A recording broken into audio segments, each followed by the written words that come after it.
Hey everybody, welcome to 7 Miles North Music, Stories, and Art.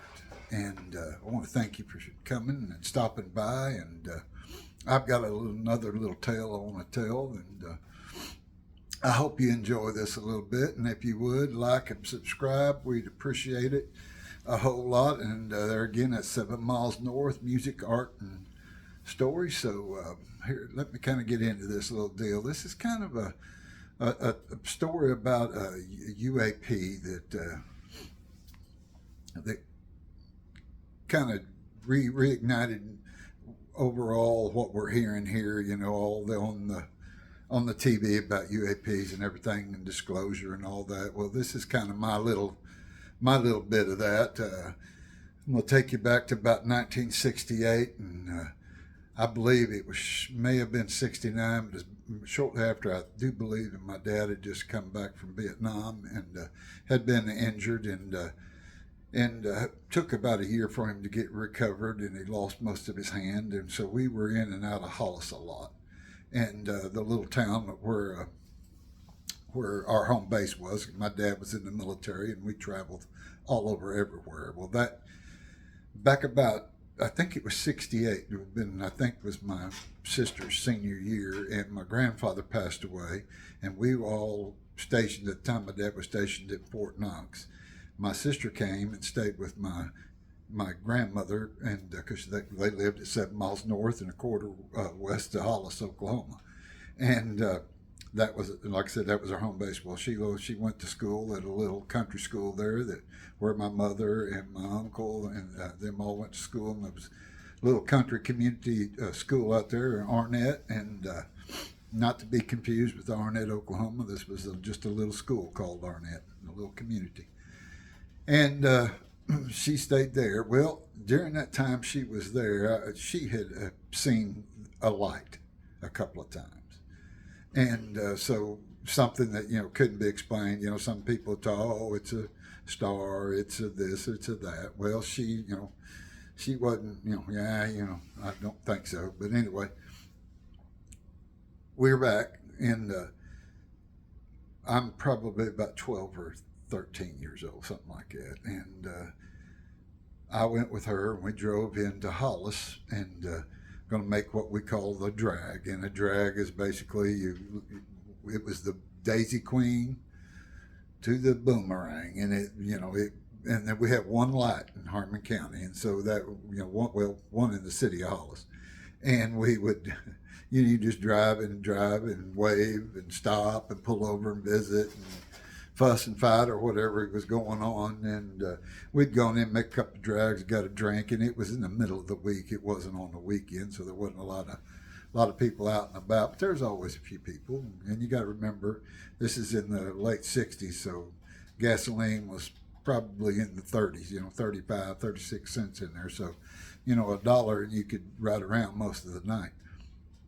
But we'd ride in, got us a drink, and rode around till we got bored of that, and we were heading back. And on the way back home on that 7 Mile North, we had to drive. We cleared the lights at Hollis and got out there in the open spaces. And my sister says, "Rich, look over to your left. Look, what do you see?" I mean, I see a light. And she says, "Watch it. Is it falling?" And it looked like it was falling along with us. Now, that you can believe or not, and I don't really know if it really was, but it looked like it was.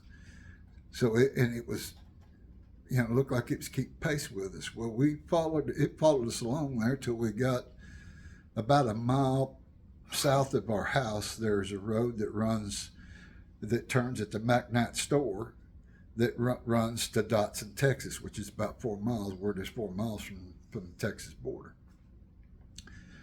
So we turn and let's just go at it. So we took off and we start driving towards it. And we drove that 4 miles plus I think maybe a mile or two further, and it just kind of like it was toying with us. And then it moved on north until it eventually kind of, well, we couldn't. There's not a lot of roads out there back in the time. So we weren't familiar with this area. So we headed back and got to the house. And of course, whoa, we saw the, look, can't believe what we saw, and I think I probably saw it multiple times driving by myself, and kind of forgot about it. Fast forward to now, we're into the left the 60s. Now we've come back, and this is in the 70s, and probably about 77, 78. My parents had retired, and they moved back to the farm, our farm out in north of Hollis, and I tagged along with them, and we were, me and a group of friends, we went to the movies at Altus. Drove about a 45-minute drive over to Altus, and went to the show. Well, we get to this movie, and it's let's see, golly, now I can't think of it, but it's a movie about the invasion of the Body Snatchers, and Donald Sutherland, a remake of a movie that I've seen many times years ago. It was made in the 50s, but they re-upped it, and this is about 78, somewhere in there, maybe 77, 79, can't really remember. But we went over there and we did a little too much partying, and a little too much going on, and we go into this movie, and I think there was like 2 pickups, and there was probably about 7 of us, 5 or 6, 7, somewhere in there.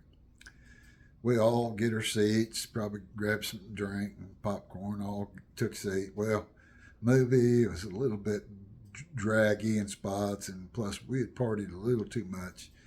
Wound up, the whole bunch of us wound up falling asleep. Well, right at the end of this movie, and if you'll see the movie, Donald Sutherland at the end of the movie, his body's been snatched, and his face covers the whole screen, and he mouth opens a little farther than it ought to open, and he lets out this blood curdling moan.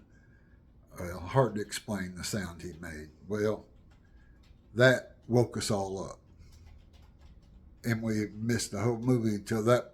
We all jump up, startled, like, I'm sure people probably like thought it was pretty humorous, all these.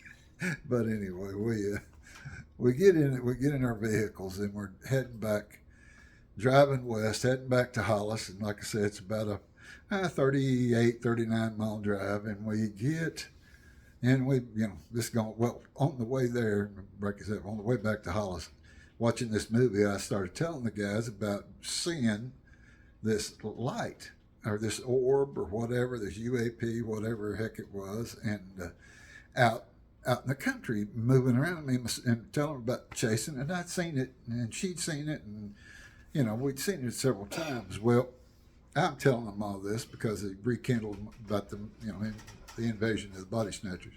So we get right about to where we could come into the full view of Hollis, and Hollis during ginning season has a dust cloud that kind of, when they're ginning cotton, and that dust kind of sets over the town, and then you've got the small little town. We're talking about a town that less than 2,000 people.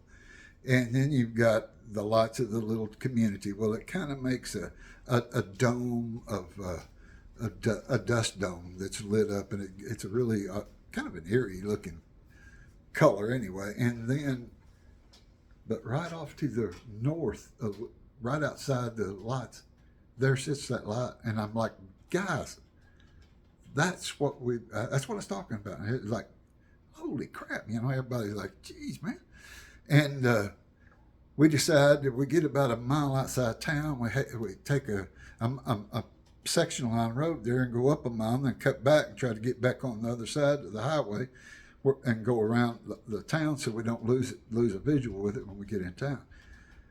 Well, we followed it for a little ways, and then that thing just kind of, best I can remember, kind of blinked out. We came back town, so now I've seen this thing in the 60s and the 70s, and I'm going to fast forward into the 80s, and I have a sister that's 7 years older than me and one that's 4 years older than me, but I have a brother who's 13 years younger than I am. So I've got a sister that's 20 years older than my baby brother. So my baby brother now is we're all married, and my baby brother is a senior in high school, and he's playing football. Well, we're sports. To say we're sports nuts would be kind of putting it mildly. We didn't miss scrimmages. We didn't miss games. We did, heck, my dad probably saw more practices than a lot of the players did. But we we travel in force, and we traveled to a little community of Memphis, Texas, for like a three-way scrimmage right before the season started. So this would have been probably later part of August. So we're up. My mother and my sisters are up in the stands, and me and my dad were kind of walking the sidelines and watching the scrimmage up close and personal. And I got thirsty or something, but anyway, I wound up climbing up steps, probably go see my wife, and then we're all sitting up there, and I get up there, and Sheila, the youngest of my sisters, and a lady had come in, and she'd sit down behind them and was watching the game, and they got to conversing between each other, and said that, well, she had come, she didn't have any, to watch anybody, but said grew up by Dotson, and said that I just figured there might be some kids that I knew from Hollis whose children are playing in this game, so they'd kind of, oh, yeah, and all that, and if you knew this person, that person, and, that. And Sheila, and I thought, what popped in her head was, well, I don't guess you ever saw the light, did you? And the lady goes, oh, you saw it too, huh? And so this lady was older, and she said that during the 50s that her and her mother had chased it in a vehicle, and said that her dad had even left the house because it got fairly close to the barn. And he didn't care what it did anywhere else, but he said that he didn't want nothing around his barn, so he went out with a gun. He wasn't chasing nothing. He didn't give a hoot and heck what it was, but it didn't need to be around his barn. But she said, yeah, they had chased it. They'd seen it many times, and it got pretty close to it. So we've got 50s, 60s, and 70s, and then into the 80s with my brother and them, and then in the 1990s, me and my wife had moved out to the farm and from town, and we raised our kids out on the farm. And my daughter Robin had graduated from high school there in Hollis, and tried a semester of college. Really wasn't happy with it. Wasn't what she really wanted to do. She really thought she wanted to do some serious traveling. Well, we talked, and she decided to join the Marine Corps. And really, at first, she wanted to be an air traffic controller, but wound up going to firefighting school and becoming a firefighter, and worked on the runways and at naval stations and at the marine air bases and whatnot. So my daughter now, she gets her first duty assignment after she finishes basic training is in Japan, and she gets a little homesick, and which everybody does. I grew up that way, so I know how that works. And so we started carrying. We had one of those ginormous VHS machines, VCR, that you make a big old tapes with. So we're out there, and I'd go out and we'd video at the farm. We'd talk and tell goofy stories and send those to my daughter in Japan, and which her fellow Marines there just thought it was hilarious. But they all wanted to. Every time they came in, they wanted to watch them because they got a big kick out of the country bumpkins out here in their story. So here we go. So one day I walk outside, and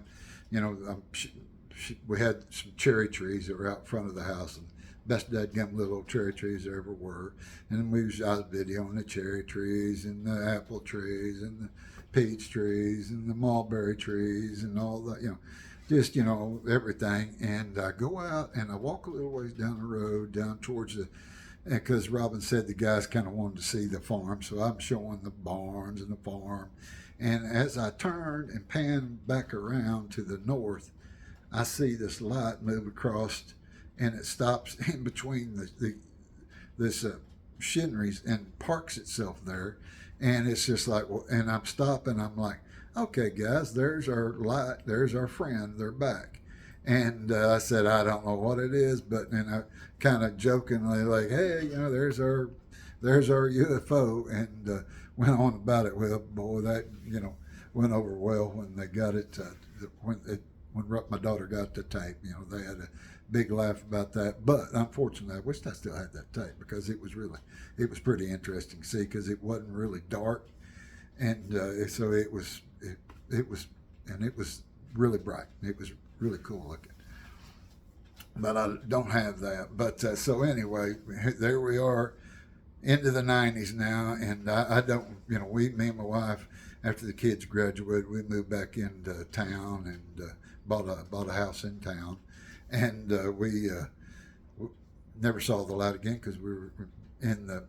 But if anybody's watching this from down there in Hollis, I always watched, and it always seemed to be back in the west and occasionally in the north. But it would come in off the horizon generally, and it would look like it just come in, and it honestly it was, I don't know, it was something to kind of see. And anyway, that's my U.A.P tale, I guess you could say. And if if you have a story like that, hey, share your stories because hey, you see something, you saw something, and I knew that I'd seen that and had gone on for a number of years, and I want to thank y'all for taking the time to listen to an old man talk, and I hope you enjoyed the story. And if you would like and subscribe, and we are 7 miles north.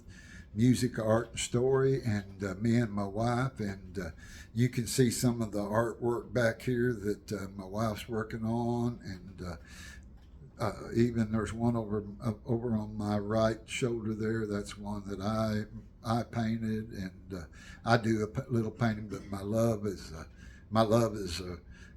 writing song. I love to write lyrics for songs, and I write lots of them, and my wife puts them in, and so we have made videos through Open Art and through Suno, but all my stuff is my lyrics. I write all the words, and if they try to change my words, I don't like that, and I don't want to keep them.